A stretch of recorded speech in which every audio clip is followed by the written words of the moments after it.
A Organização Mundial da Saúde adverte que a pandemia do novo coronavírus está se acelerando.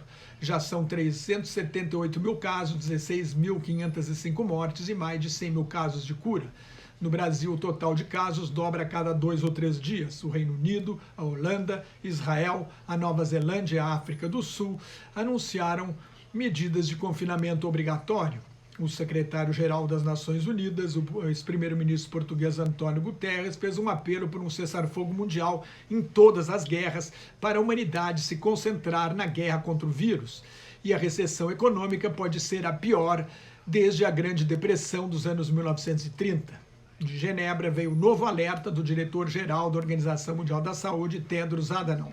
Foram 67 dias do primeiro caso até o total chegar a 100 mil. Em mais 11 dias, esse total pulou para 200 mil e agora, em apenas 4 dias, passou de 200 para 300 mil infectados.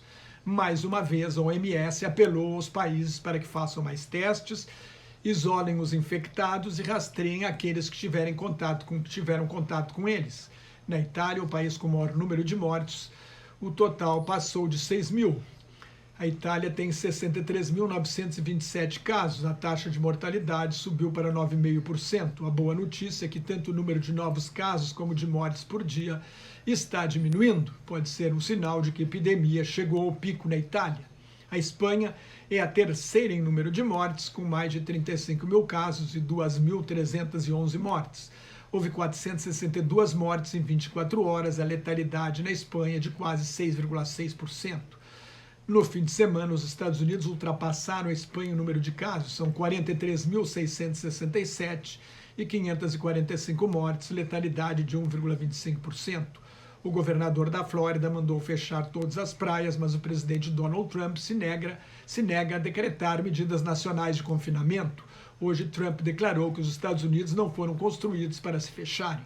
A Alemanha tem mais de 29 mil casos e 123 mortes, mortalidade de 0,42%, uma das mais baixas. O número de novos casos parece perto da estabilidade, numa indicação de que a epidemia pode estar chegando ao pico na Alemanha. O Irã passou de 23 mil casos, tem 1.812 mortes, uma taxa de mortalidade de quase 8%. A França tem mais de 20 mil casos, 860 mortes, mortalidade de 4,27%. Os outros países têm menos de 10 mil casos cada um. Depois de hesitar muito, o primeiro-ministro britânico Boris Johnson impôs o confinamento ao Reino Unido, fechou todas as escolas e proibiu encontros de mais de 2 pessoas. No Brasil, são 924 casos, 34 mortes. O número de casos dobra a cada 2 ou 3 dias. Um caso confirmado na Cidade de Deus, no Rio, acendeu o alerta por causa da grande concentração de pessoas e da falta de condições para fazer isolamento social em favelas, que às vezes nem água tem. Na manhã de hoje, no Japão, o governo japonês e o Comitê Olímpico Internacional admitiram pela primeira vez adiar a Olimpíada de Tóquio, que deveria começar em 24 de julho, depois que o Canadá e a Austrália anunciaram que não participariam. A decisão do Comitê Olímpico Internacional deve ser tomada dentro de 4 semanas.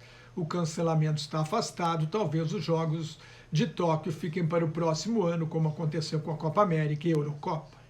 No plano econômico, os analistas já preveem uma recessão global pior do que a de 2008 e 2009. Pode ser a pior crise desde a Grande Depressão de 1929 a 1939. Nos Estados Unidos, o Senado não chegou a um acordo sobre um pacote de estímulo que pode chegar a 2 trilhões de dólares, mais de 10 trilhões de reais. A oposição democrata exige que as empresas ajudadas pelo governo não demitam trabalhadores. A Bolsa de Nova York caiu mais 3%. Este é o pior trimestre da história da Bolsa desde 1931 e 1932, durante a Grande Depressão.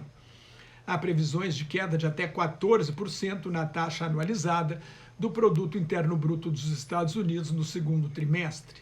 Na Alemanha, o governo vai tomar empréstimos de 170 bilhões de euros, cerca de 945 bilhões de reais, para financiar um orçamento de emergência de combate à pandemia. O governo alemão teme um recuo de 5% no PIB. No Brasil, sob pressão, o presidente Jair Bolsonaro retirou da medida provisória de combate ao vírus o trecho que permitia às empresas suspender os contratos de trabalho e parar de pagar salários durante 4 meses. O Banco Nacional de Desenvolvimento Econômico e Social, BNDES, anunciou ações de apoio a empresas no valor de 55 bilhões de reais. O presidente Bolsonaro entrou em contato com governadores do Norte e do Nordeste depois de acusar ontem os governadores que adotaram medidas de confinamento de serem exterminadores de empregos. Parece mais preocupado com a economia do que com a emergência de saúde pública. A Fundação Getúlio Vargas prevê uma queda de mais de 4% no PIB. Na entrevista coletiva diária, o presidente fez uma declaração inicial e fugiu das perguntas dos repórteres. Bolsonaro ainda se recusa a aceitar a gravidade da crise. Como militar, deveria ser capaz de avaliar de onde vem o perigo. E está atirando para o lado errado. Ontem, o presidente de uma das maiores empresas de consultoria do mundo, o Eurasia Group, Ian Bremmer, considerou o Bolsonaro o pior líder nacional do mundo no combate ao novo coronavírus. Mais notas e comentários sobre política internacional no meu blog Globalização em Crise, que está em nelsonfrancojobim.blogspot.com, no meu Twitter e no Facebook. Muito obrigado.